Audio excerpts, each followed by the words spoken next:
Sorry, because I'm in her hotel.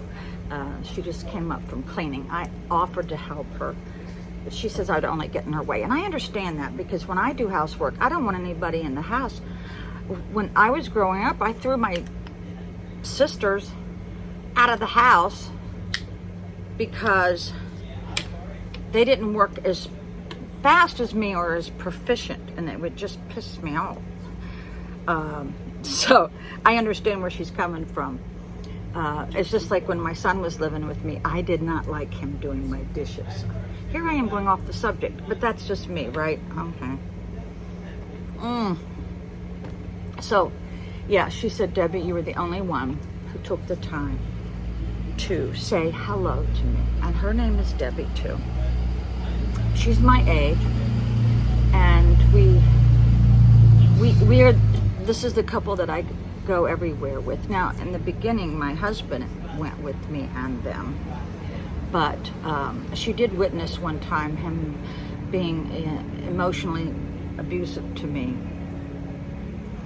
And one time, one of her friends who knew her called her and said, oh my God, I just heard Debbie's husband being so horrible to her that she was afraid to come in the house because she stood outside the door and listened to the abuse. I remember that day very well, because he pushed me down and I got a bruise about this big on my thigh. Yeah, so if somebody is even pretending to come after you to hit you, or pretending, that is abuse. That's scaring you. So we'll get off that subject right now, but it is finally a sunny day here. And yesterday when I was doing that video of all the boats, all the boats are like yachts, right? I came up on this smaller one, right? It's about the same size boat that I had when I lived here. I just happened to blurt out, because sometimes I don't think when I talk, and I said, this boat ain't big enough to catch a marlin, because the marlins that they catch are huge, right? And one of the fishermen heard me.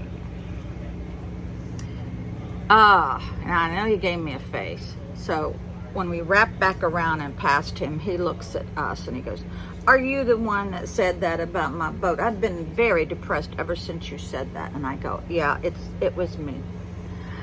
And I looked at him and I said, you know what? You'll probably be the one that wins. And then I realized that he's staying in the same building that I am. And Dee goes down and she hugs him on the boat. You'll see it in the video if it ever uploads. Okay. So that's enough for today. Bye, everyone.